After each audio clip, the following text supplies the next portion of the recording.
The Conservative Party. They haven't been having the best time recently. They've been consistently behind in the polls for over a year now.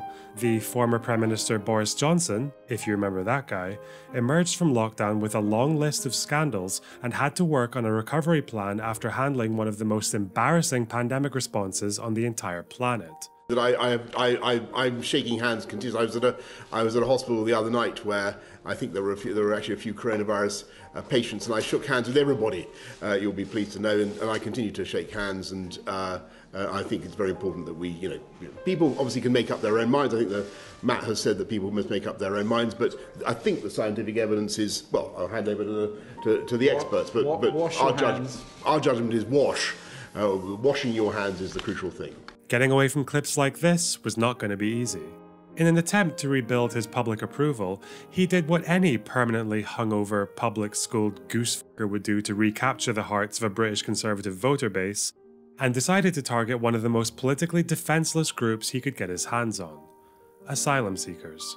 Now, Conservatives tend to engage with this subject in a very confusing way, and there's a reason for that, so before we start, let's make sure we're all on the same page with some of these words. So first we have a migrant. A migrant is someone who leaves their country legally, typically to find work, to study, to join family members, to live in a country with more relaxed laws around the abuse of women so you can run a sex trafficking operation. Not that. Because their needs are not considered urgent, migrants are expected to go through the legal process of whichever country they're going to, and their right to migrate will usually be determined before they leave their home country. This is in contrast to asylum seekers. An asylum seeker is someone who flees their home country to escape war, persecution, and serious human rights violations. Because their needs are much more urgent, asylum seekers are not expected to go through the same channels as a migrant. If your country is at war, you can't be expected to just go to an embassy, sort out your visa, get your finances in order, or whatever the f***. And for that reason, asylum seekers have the right to enter another country and have their status processed there instead of at home. How they entered that country is completely irrelevant, and we should keep that one in mind. Once their asylum claim is processed, it will either be rejected, or if it's accepted, they will then become a refugee. A refugee is simply someone who has been through the asylum process, had their status accepted, and is now given protection and rights by whatever country they've settled in. So, now that we understand what all those words mean, let's look at these plans from the British government and see if we notice any problems. But first, I would like to thank Atlas VPN for sponsoring this video. Atlas VPN is a service for safe and open internet browsing. It offers this by moving your data through an encrypted tunnel and hiding your virtual location from anyone who might be snooping in. It protects your privacy, blocks malware, and even allows you to access geo-restricted content, meaning you can finally have access to all those Netflix features that were arbitrarily locked away on the basis of your location.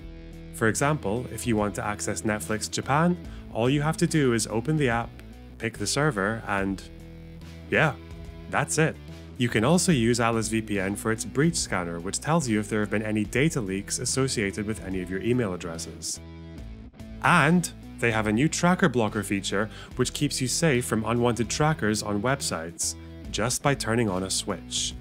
By using the link in the description, you can access the spring discount for their 3-year plan where you'll get Atlas VPN for just $1.83 per month, plus 3 months extra for free. And of course, there's a 30-day money-back guarantee. So, follow that link, take advantage of the discount and start using Atlas VPN on your laptop, your phone, your TV, or your desktop. Use them all at the same time. You can do that. These ads do a lot to support my work, so thank you for checking them out, and thank you Atlas VPN. Now let's return to the video. Part 1. Rwanda. At the end of 2020, the UK saw a sizable uptick in the number of asylum seekers arriving on small boats across the English Channel. The majority of them had come from refugee camps in France, where thousands of people have spent the last few years stuck in a dead-end situation, constantly subjected to police raids and evictions. Given that they have no obligation to stay in a country that won't let them claim asylum, that's under the Refugee Convention that our country agreed to be a part of, by the way, a lot of those people have opted to try their luck here instead. But naturally, our government didn't want anything to do with them either. And so they instead opted for what's called offshore processing. In other words, France effectively said these pesky brown people were someone else's problem. They've come here, and we've decided to make them the problem of Rwanda, which is over here. This means that anyone who makes the channel crossing into the UK now potentially faces being deported to Rwanda, where their claim will be processed instead. And there are a few problems with this plan. The first problem is you're sending them to Rwanda, a country which has enjoyed a lot of economic and social progress in the last 30 years, but is hardly known for effectively dealing with refugees and other minorities. In fact, they've recently been held up for a reasonably long list of abuses, not only by groups like Human Rights Watch, but also by none other than Britain's own officials. Less than a year before the agreement was signed, the UK's ambassador for human rights called out the Rwandan government for failing to address human rights abuses, including trafficking, torture, and deaths in custody. A sharp contrast from Boris Johnson's claim that Rwanda was one of the safest countries in the world and is globally recognized for its record of welcoming and integrating migrants. Now, what he said in that last sentence isn't completely wrong. Rwanda is recognized for its record of welcoming and integrating migrants, just not in a good way. In fact, Rwanda had actually made a similar deal in the past where they took around 4,000 asylum seekers from Israel between 2013 and 2018. This involved the Israeli government paying the Rwandans $5,000 for every asylum seeker they took on board. And the reason this arrangement was abandoned in 2018 was because it failed. And within that short space of time, hundreds of detainees had disappeared, most likely falling into the hands of human traffickers as they tried to escape towards Europe. And the last problem with this deal is that it was completely ineffective. Even before it was able to get off the ground, there had been so many legal challenges that the first plane to Rwanda only had 7 passengers on it. To cap it off, that plane was grounded after a last-minute injunction and never took off. So after a whole year and £140 million paid to the Rwandan government, the number of asylum seekers who have been successfully deported is... it's 0. So here we have a plan that has nothing to do with saving money, nothing to do with the law, and apparently nothing to do with slowing down the number of small boat crossings, so why did they try to do this? Well, we'll come back to that, but in the meantime, let's move on to Part 2.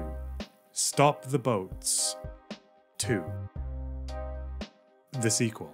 So Rwanda was last year, but maybe this year they could try something a bit more effective. And in March of this year, they introduced what they would call their groundbreaking new laws to stop the boats. There are a few key points here that stand out. One, they want to expand the list of countries that are considered safe in law.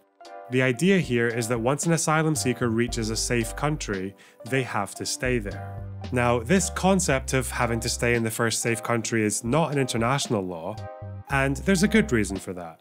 The problem with a safe countries rule is that it would result in hugely disproportionate burdens being placed on whatever country happens to be next door to the one in crisis. When 8 million people fled Ukraine, for example, it made sense for a lot of them to move further west instead of imposing a refugee crisis on all of their neighbours. And another problem with the concept of safe countries is that they don't really exist. A country can be very safe for a lot of people, but also awful for others. For example, which safe country was Julian Assange from? Well, he's from Australia, but he was still able to claim asylum in Ecuador because he was facing persecution.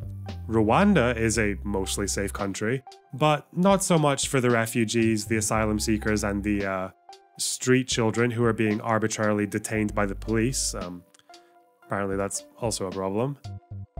Anyway, 2, it also has this very odd point on asylum which says people who come here illegally will have their asylum claims deemed inadmissible and considered in a safe third country. Now, this sentence makes absolutely no sense. The whole point of asylum seekers is that they don't have access to safe or legal routes. If they did, they would just become migrants and asylum seekers wouldn't exist.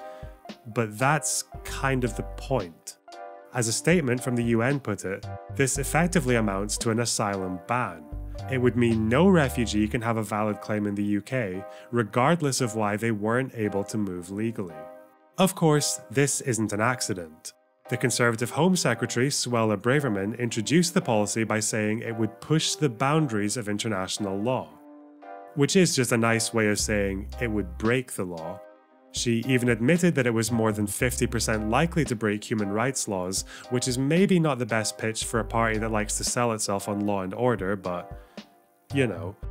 But for Suella, I don't imagine the law matters all that much, since her motivations have always seemed a little bit more emotional.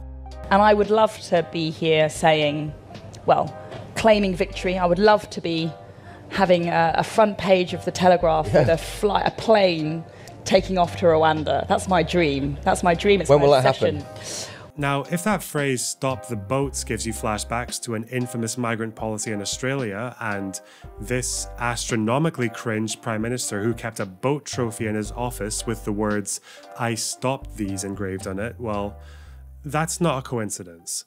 It's clear that the British government has taken a good bit of inspiration from Australia, and not just for the name. The Australian Foreign Minister, who is a key architect of the country's offshore policy, was appointed to lead the review of the UK's border force. This might explain the extremely hawkish character of the Nationality and Borders Bill, part of which granted immunity to officers if any crimes were committed in the process of pushing back a migrant boat. Something the Australians have been doing, often quite violently, for decades. More worryingly, Foreign Office officials were requested to offer advice on possible options for negotiating an offshore asylum processing facility similar to the Australian model in Papua New Guinea and Nauru. Now that the Rwanda deal seems to have flopped despite the dreams and obsessions of this absolute mad f***, it looks like the Conservatives might need to find a new place to detain asylum seekers after arresting them. But unlike Australia, the UK seems to be struggling to find a willing candidate amongst its neighbours. And that might be because Australia's offshore processing scheme was a total f***ing failure. Firstly, there's been no indication of how effective their Stop the Boats campaign was in stopping the boats. That's because the Australian government has kept their statistics for boat arrivals a secret on the grounds of national security. But given that we have quite a few stories as well as just flat-out admissions from border officers that they do in fact get arrivals at the border all the time, it's probably safe to assume that they didn't entirely stop the boats so much as stop counting the boats. When it came to the detention centres, first of all, they were obscenely expensive, with estimates putting the cost at over $3 million per person. $3 million. They could have been processing these people in 5-star hotels for less than that if they did it in Australia, but, you know, that would have meant having them in Australia, and you can't do that. And that isn't even to mention the physical and psychological damages that come from offshore detention. You can check this old video of mine if you want to know more about that, but suffice it to say that it was a fucking disaster. So much of a disaster that most of the 4,000 asylum seekers in Nauru and Papua New Guinea had to be evacuated to Australia as a medical emergency because of how awful the conditions were. And even though Australia had a fraction of the number of asylum seekers compared to the UK, there was still no guarantee that this stopped anyone from trying to arrive. Because it turns out that no matter how cruel a country seems to be towards refugees, it doesn't stop them from trying to come because the conditions they're fleeing are always worse.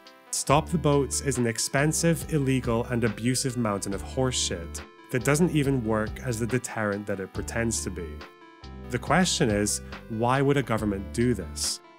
Well, apart from the weird Freudian motivations of people like Suella, the British public didn't seem as interested in these plans as you might think.